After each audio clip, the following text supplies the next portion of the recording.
permítanme como un experto narrador que ha contemplado los ecos de tiempos inmemoriales desplegar ante ustedes el vasto lienzo de la epopeya de Gilgamés, una de las más antiguas y conmovedoras historias de la humanidad. En este relato, la gloria, la amistad y la angustia ante la muerte se entrelazan en un viaje transformador, esculpiendo la figura de un héroe que de déspota formidable se convierte en un buscador incansable de la inmortalidad y finalmente en el arquitecto de un legado perdurable. Nos ceñiremos exclusivamente a la trama central para que el torrente de esta saga fluya sin desvíos y resuene en sus mentes en no más de 14 minutos de lectura. Tablilla y el encuentro de dos destinos. La historia comienza en la antigua ciudad de Uruk, gobernada por Gilgamesh, un rey cuya sabiduría y poder eran legendarios, constructor de imponentes murallas y templos. Si estás disfrutando de esta narración, te invitamos amablemente a suscribirte al canal y darle me gusta para apoyar nuestro contenido. Continuamos. Sin embargo, su fuerza era también su tiranía. 2/3 Dios, 1/3 hombre,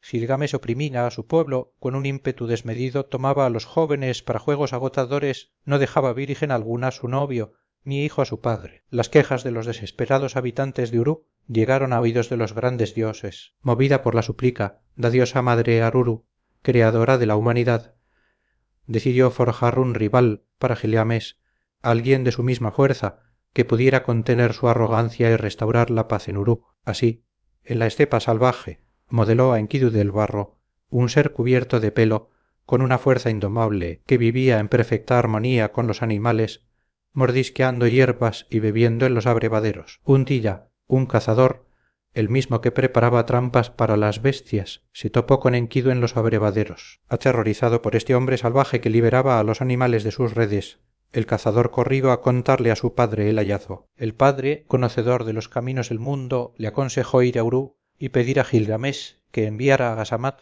una hermosa prostituta del templo, para civilizar a Enkidu. Gilgamesh, por su parte, ya había tenido 2 sueños premonitorios, interpretados por su sabia madre, la diosa Rimat Ninsun. En el primero, las estrellas caían sobre él como fragmentos rocosos, imposibles de mover hasta que los depositaba a los pies de su madre, quien los hacía igual a él, revelando la llegada de un compañero poderoso. En el segundo, veía un hacha en la calle de Uruk, venerada por la multitud, que él amaba y depositaba a los pies de su madre, quien también la hacía igual a él, confirmando la llegada de un amigo y consejero. Ambos sueños anunciaban la venida de un ser igual a él, destinado a ser su camarada. Siguiendo el consejo de su padre, el cazador se presentó ante Gilgamesh, quien accedió a enviar a Samas. En los abrevaderos, Tamás se desnudó y expuso sus encantos. Enkidu, atraído por ella, se unió a la prostituta durante 10 días y 7 noches. Al saciarse, descubrió que su manada lo rechazaba, pues ya no era uno de ellos. Su cuerpo, antes puro en la naturaleza,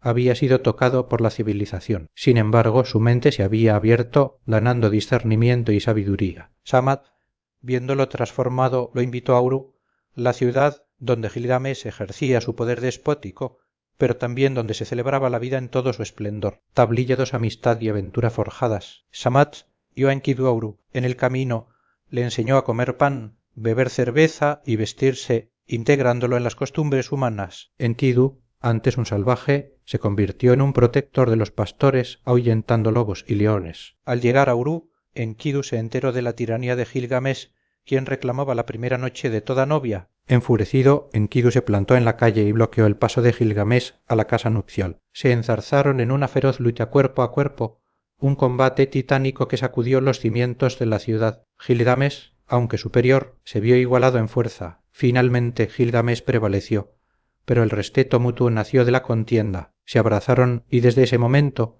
se forjó una profunda y duradera amistad. Con su ímpetu despótico apaciguado, Gilgamesh comenzó a buscar la gloria. Propuso a Enkidu una expedición al bosque del cedro para dar muerte a un baba, su temible guardián, y obtener así renombre eterno. Enkidu, que había conocido a un baba en la estepa, intentó disuadir a su amigo, describiendo al monstruo como una criatura formidable designada por el Lil para proteger el bosque, con un bramido como el diluvio, boca de fuego y aliento de muerte. Pero Gilgamesh, impulsado por su ambición de inmortalidad a través de la fama, desestimó los temores de Enkidu, argumentando que la vida humana es breve y sólo las grandes hazañas perduran. Los ancianos de Uruk también advirtieron a Gilgamesh de los peligros, pero, al ver su inquebrantable determinación, bendijeron la empresa y encomendaron la vida del rey a la protección de Enkidu. Tablilla 3. La bendición maternal y la partida. Antes de partir, Gilgamesh y Enkidu se dirigieron al templo sublime ante Ninsun,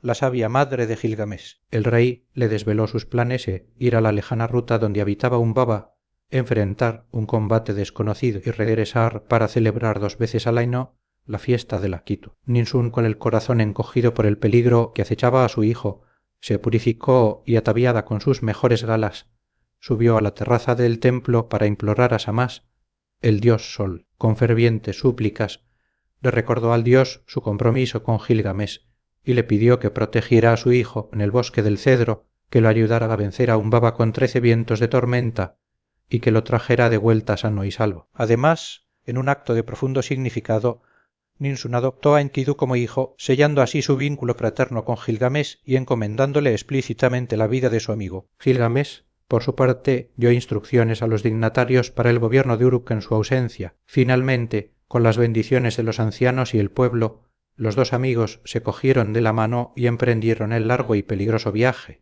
Tablilla 4. Los presagios del camino. El viaje hacia el bosque del cedro fue extenuante. Gilgamesh y Enkidu avanzaron a un ritmo sobrehumano, cubriendo en 3 días la distancia de 1 mes y medio. Cada noche, al detenerse, realizaban un ritual, cavaban un pozo, ofrecían harina tostada a la montaña y Enkidu trazaba un círculo mágico para que Gilgamesh durmiera dentro, buscando sueños premonitorios enviados por Samás. Gilgamesh tuvo 5 sueños. En cada ocasión despertaba sobresaltado y le relataba a Enkidu sus visiones aterradoras o montañas que se desplomaban el día que se sumía en tinieblas, un fuego devastador que llovía muerte, o un pájaro anzú que se cernía sobre ellos. Pero Enkidu, con su sabiduría intuitiva de hombre de la estepa, interpretaba cada sueño favorablemente, transformando los presagios funestos en augurios de victoria, asegurando a Gilgamesh que jamás los protegería y los guiaría hacia el triunfo sobre Humbaba. Con cada interpretación,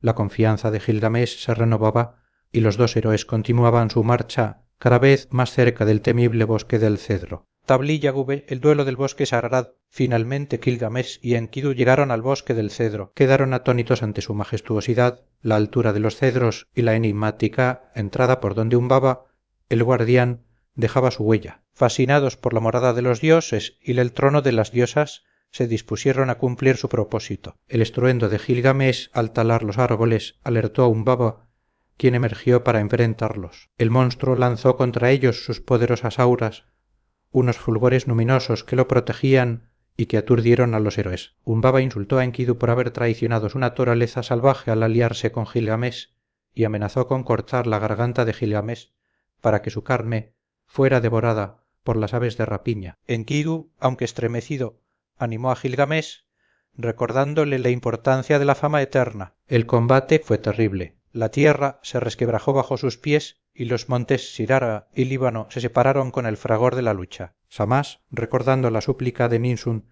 intervino en favor de los héroes, desatando 13 poderosos vientos, el del sur, del norte, levante, poniente, la ráfaga, el racheado, el vendaval, el arrasador, el tifón, el endemoniado, el glacial, el huracán y el polvoriento. Estos vientos inmovilizaron a Humbaba, oscureciendo su rostro y dejándolo indefenso. Humbaba, al verse acorralado, imploró piedad a Gilgamesh, ofreciéndole servirle y talar los cedros. Gilgamesh, conmovido, consideró la clemencia, pero Enkidu, implacable, le urgió a no ceder. Le recordó que Humbaba era una criatura de Enlil y que liberarlo sería una locura, además de privarlos de la gloria. Humbaba, al oír las palabras de Enkidu, lo maldijo, sentenciándolo a no tener una vida larga y a morir sin nadie que lo enterrara. Ignorando las maldiciones, Gilgamesh asestó el golpe final en el cuello del monstruo y Enkidu lo remató, extrayéndole las entrañas. Una vez muerto Humbaba, los amigos talaron los cedros más grandes. Con uno de ellos,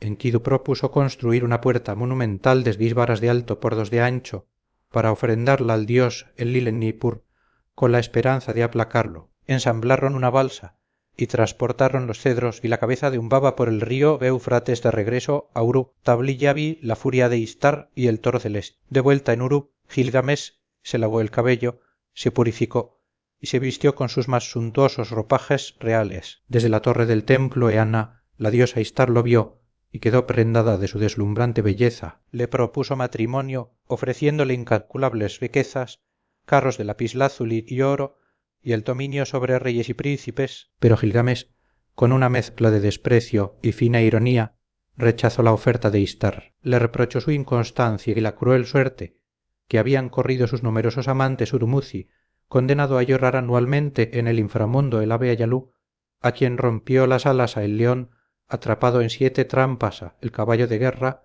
condenado a galopar hasta el agotamiento el pastor, transformado en lobo y devorado por sus propios perros, y el jardinero y su llano, convertido en enano por negarle sus favores. Gilgamesh la llamó puerta inacabada que no detiene el viento, palacio que extermina a los guerreros, sandalia que muerde el pie de su dueño. Humillada y furiosa por el rechazo y los insultos, Istar ascendió a los cielos y exigió a su padre, Anu, que liberara al toro celeste para vengar la afrenta. Anu se mostró reacio, advirtiendo que la bestia causaría 7 años de hambruna, pero Istar, amenazando con romper las puertas del inframundo y liberar a los muertos para que devoraran a los vivos, lo forzó a ceder, asegurando que había provisto suficientes reservas de grano. Anu liberó al toro celeste. La criatura descendió sobre Uruk, sembrando la devastación. Con su primer bufido, una zanja se abrió en la tierra, tragando a 100 jóvenes y con el segundo a otros 200. Con el tercer bufido, Enkidu cayó en una zanja hasta la cintura, pero Enkidu, con un salto,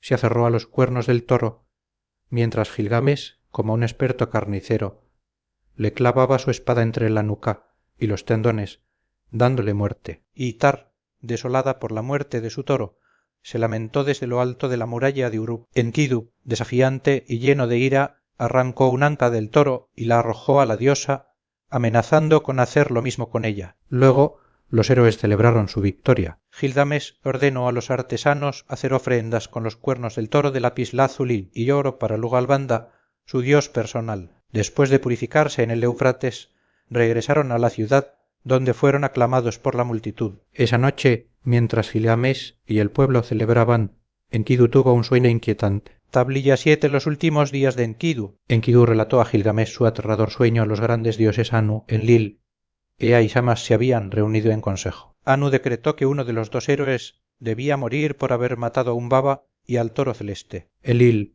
el más poderoso, sentenció que muera Enkidu, que Gilgamesh no muera. Tamas, protector de Gilgamesh, y Enkidu protestó, argumentando que actuaron por su mandato, pero Enlil lo reprendió por su complicidad. Enkidu, de su lado, se postró ante Gilgamesh, sabiendo que su destino estaba sellado. Consumido por la angustia, Enkidu maldijo todo lo que lo había llevado a su fin. Primero, la puerta de cedro que habían construido y llevado a Nippur para Enlil, reprochándole su ineficacia como ofrenda. Luego, su ira se volcó contra el cazador que lo descubrió en la estepa, y contra Sama, la prostituta, por haberlo civilizado y alejado de su vida animal, un acto que ahora veía como el origen de su perdición. Pero Samás, el dios Sol, intervino desde los cielos, con palabras sabias y reconfortantes, le recordó a Enkidu los beneficios que Hammad le había traído: alimento, vestido y sobre todo la amistad inigualable de Gilgamesh. Tamas le prometió que Gilgamesh lo lloraría amargamente, se vestiría con pieles de león,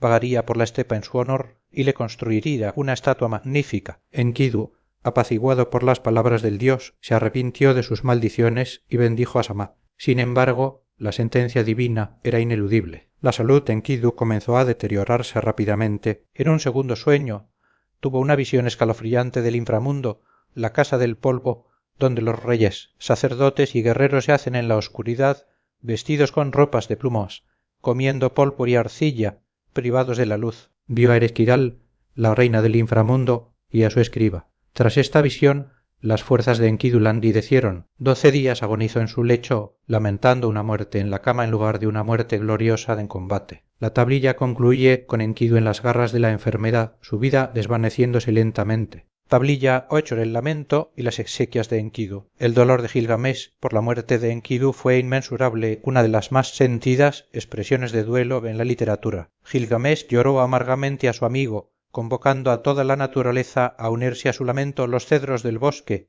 las sendas que recorrieron, los montes y las colinas, los ríos ulaya y éufrates, los animales salvajes que enkidu había protegido, los jóvenes de uruk que presenciaron sus hazañas, los pastores, los cerveceros y hasta las prostitutas. Gilgamesh se lamentó de cómo un viento funesto le había arrebatado a su hacha de su costado, a su escudo de su rostro, a su vestido de sus giestas, a su compañero onagro del monte, pantera de la estepa. Expresó su angustia: moriré también yo y no seré como Enkidu. La angustia ha penetrado en mi interior. Sentí pánico de la muerte y ahora recorro la estepa, convencido de la partida final de su amigo.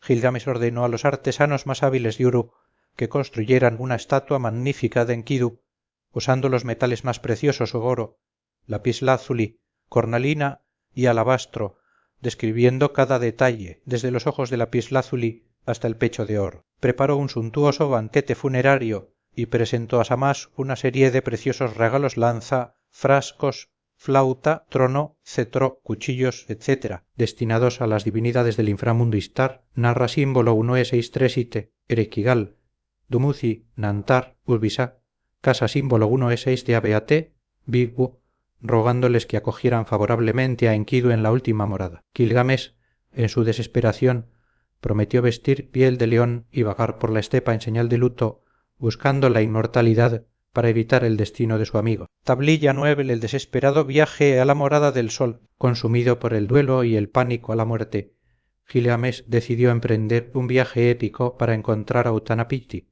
el único hombre mortal que había obtenido la vida eterna. Moriré también yo y no seré como Enkidu. La angustia ha penetrado en mi interior. Sentí pánico de la muerte y ahora recorro la estepa, repitió. Su camino lo llevó a través de la estepa, donde enfrentó y dio muerte a leones y otras fieras. Finalmente llegó a las míticas montañas gemelas de Masu, situadas en los confines del mundo, donde el sol entraba y salía cada día. La entrada a este sendero tenebroso estaba custodiada por temibles hombres escorpión, seres híbridos cuyo resplandor era terrorífico y cuya mirada significaba la muerte. Gilgamesh, a pesar del pavor, se acercó a ellos. La esposa del hombre escorpión reconoció su naturaleza semidivina. El guardián le preguntó sobre el motivo de su viaje y Gilgamesh le explicó su búsqueda del Tanapishti para escapar a la muerte, a la que no se resignaba. El hombre escorpión le advirtió de la imposibilidad de su empresa. Nadie, ni siquiera los dioses, había logrado atravesar el túnel de 12 leguas dobles, el equivalente a un viaje de 24 horas por donde el sol transitaba en la oscuridad de la noche un camino de densas tinieblas y temperaturas extremas. Pero Gilgamesh, impulsado por su incontenible desesperación, insistió en pasar. Impresionados por su determinación, los hombres escorpión le abrieron la senda. Gilgamesh se adentró en el túnel, sumergido en una oscuridad impenetrable, donde no podía ver nada delante ni detrás de sí. Avanzó durante 12 leguas dobles, luchando contra la soledad, el calor y el frío, y el miedo de ser alcanzado y desintegrado por el sol al amanecer. Justo antes de que el sol emergiera, Gilgamesh salió del túnel, encontrándose de repente en un jardín encantado, un lugar mágico donde los árboles no daban frutos comunes, sino preciosas gemas lapislázuli, cornalina, ágata y otras piedras brillantes que deslumbraban sus ojos. Tablilla y quisé el adiós a la mortalidad. Aún bajo la fascinación del jardín de gemas, Gilgamesh, con su aspecto desaliñado y cubierto de pieles, se encontró con Siduri, una tabernera divina que vivía a orillas del mar, en los confines del mundo. Siduri, al verlo, lo confundió con un bandolero peligroso y se atrincheró en su morada. Gilgamesh la convenció de su identidad y una vez más le relató la dolorosa historia de su vida, su reinado tiránico, la creación de Enkidu, su profunda amistad, sus gloriosas hazañas al matar a Humbaba y al toro celeste, la trágica muerte de su amigo y su desesperada búsqueda de Utanapishti para eludir el mismo destino. Siduri, compadecida, intentó disuadirlo. Le explicó que la inmortalidad era un privilegio exclusivo de los dioses y que él, como mortal, debía aceptar su destino. Le aconsejó que se resignara a la vida, que disfrutara de los placeres mundanos o comer, beber, tener una esposa amada y criar hijos. La vida que buscas no la encontrarás, le dijo. Pero Gilgamesh se negó a rendirse y exigió saber el camino a Utanapishti. Siduri le reveló que solo Usanabe, el barquero de Utanapishti, podía cruzar las mortíferas aguas de la muerte que separaban su mundo del reino del inmortal. Advirtió a Gilgamesh que el barquero utilizaba unas piedras misteriosas para evitar tocar las aguas venenosas. En un arrebato de frustración e incomprensión, Gilgamesh encontró a Usanabi y sin dudar destruyó las piedras pensando que eran enemigos. Usanabi, desesperado por la destrucción de los objetos que lo protegían de las aguas de la muerte, le explicó la gravedad de su acto. Para compensar, le ordenó a Gilgamesh que talara 300 pértigas de cedro de 60 codos cada una, con las que impulsarían la barca sin tocar las aguas. Cada pértiga solo podía usarse una vez. Comenzó así la travesía de las aguas de la muerte. Gilgamesh usó cada pértiga una y otra vez, y cuando todas se agotaron, improvisó una vela y un mástil con sus propias vestiduras para impulsar la barca. Tras un viaje extenuante, llegaron a la orilla donde moraba Utanapisti. Utanapisti, observando a Gilgamesh cubierto de pieles y con el rostro consumido por el sufrimiento, le preguntó por su aspecto y el motivo de su presencia. Gilgamesh, por tercera vez, narró toda su odisea desde su reinado y la amistad con Enkidu, hasta la muerte de su amigo y su obsesiva búsqueda de la vida eterna. Utanapisti, con voz sabia y serena, le respondió con un discurso filosófico sobre la fugacidad e inevitabilidad de la muerte. Le explicó que la vida humana es como una libélula que flota efímeramente en el río, que los días del hombre están contados y que la muerte es un decreto divino del que nadie puede escapar. La vida se construye, las familias prosperan, pero la muerte es el fin universal, un secreto que los dioses se guardaron para sí. ¿Quién puede dibujar la figura de la muerte? Nadie ve su rostro, nadie oye su voz. La furiosa muerte es la que quiebra a la humanidad. Tablilla 11. El relato del diluvio y la flor de la juventud. Gilgamesh, aún anhelante, le preguntó a Utanapisti cómo, siendo mortal como él, había logrado la inmortalidad. Utanapisti entonces le reveló el relato del gran diluvio, una historia secreta conocida sólo por los dioses y por él. Mucho tiempo atrás, los grandes dioses Anu, Enlil, Ninurta, Enlil y Ea decidieron destruir a la humanidad con un diluvio, jurando guardar el secreto. Sin embargo, Ea compadeció, encontró una forma de eludir su juramento, habló a Utanapisti a través de las paredes de su choza de cañas, revelándole el plan en un sueño. Le ordenó que derribara su casa, renunciara a sus posesiones y construyera una barca gigantesca, un cubo perfecto de 60 metros por lado, con 7 pisos y 9 compartimentos. Debería cargar en ella a su familia, sus animales, oro, plata y a todos los artesanos hábiles. Cuando sus conciudadanos le preguntaran, debía decirles que huía de la ira de Enlil para vivir con Ea en el abismo. Utanapisti obedeció. En 6 días construyó la barca, la calafateó con betún y petróleo y la provisionó. El día señalado, una terrible tormenta desatada por Adad, Erracal y Ninurta sumió el mundo en un caos apocalíptico. Las compuertas de los cielos se abrieron, las aguas del abismo se desbordaron y la luz se trocó en tinieblas. Los propios dioses, aterrorizados, se acurrucaron en el cielo de Anu, mientras Istar, la diosa madre, lloraba amargamente por la humanidad que había creado y que ahora perecía. La tormenta rugió durante 10 días y 7 noches. Al 7º día el diluvio amainó. Utanapisti miró hacia afuera y vio un mar de cadáveres y barro. Lloró por la destrucción de su pueblo. La barca se posó en el monte Nisir. Tras 7 días soltó una paloma que regresó, luego una golondrina que también volvió finalmente, un cuervo que nos regresó señal de que había encontrado tierra seca. Entonces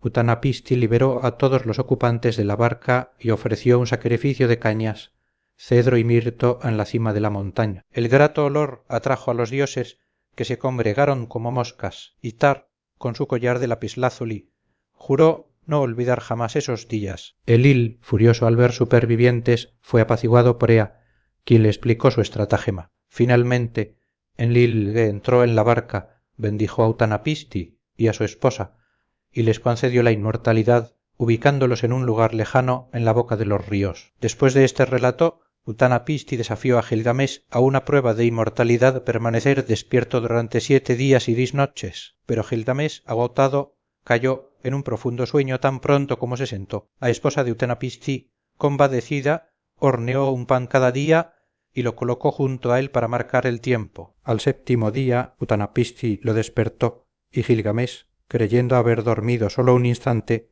se enfrentó a la evidencia de los panes rancios. Había fracasado. Desengañado, Gilgamesh se preparó para regresar a Uruk. Pero la esposa de Utanapisti apiadándose de su sufrimiento, instó a su esposo a darle un regalo. Utanapisti reveló la existencia de una planta mágica, el viejo se vuelve joven, que crecía en el fondo del Apsu. Gilgamesh se ató piedras a los pies, se sumergió y a pesar de sus espinas la arrancó. Decidió no consumirla de inmediato, sino llevarla a Uruk para probarla con un anciano en el camino de regreso. Mientras Gilgamesh se bañaba en una fuente, una serpiente olió la planta, la robó y la devoró, despojándose al instante de su piel y rejuveneciendo. Gilgamesh lloró viendo su última esperanza desvanecerse. Derrotado pero con una nueva perspectiva, Gilgamesh y Usanabi regresaron a Uruk. Al llegar, Gilgamesh le mostró a Usanabi las imponentes murallas de su ciudad, la obra que había construido y fortificado. Comprendió que su verdadera inmortalidad no residía en escapar a la muerte, sino en el legado de sus obras y en la gloria de su nombre que perduraría a través de Uruk, la ciudad eterna. Tablilla 12 en el descendimiento de Enkidu al inframundo. Esta tablilla, un añadido posterior al poema principal, es una traducción de un texto sumerio y no sigue la narrativa de las 11 primeras. Relata cómo Gilgamesh perdió su puku, una especie de bola o tambor, y meku, un mazo o palo, objetos con los que solía divertirse y quizás oprimir a los jóvenes de Uruk,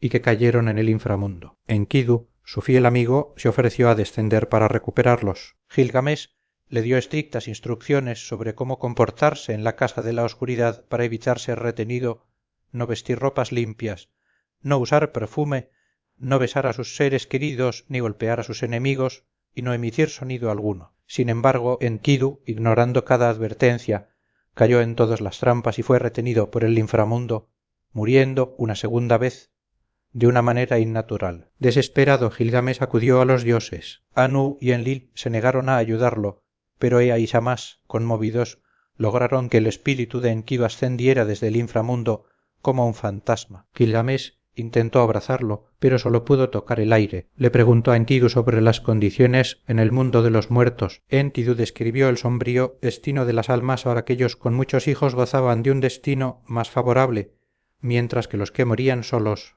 sin familia o en circunstancias trágicas en batalla, de enfermedad o sin sepultura, sufrían tormentos o no hallaban descanso. El inframundo era un lugar de polvo y silencio, donde las sombras de los muertos vagaban, y la fortuna de cada uno dependía de cómo había vivido y de si sus descendientes honraban su memoria. Así concluye la epopeya de Gilgamesh, un viaje desde la tiranía a la amistad, de la gloria a la angustia, y de la búsqueda quimérica de la inmortalidad individual a la aceptación de la muerte y el hallazgo de un legado trascendente en las obras y la memoria de su ciudad. Un eco imperecedero de la condición humana,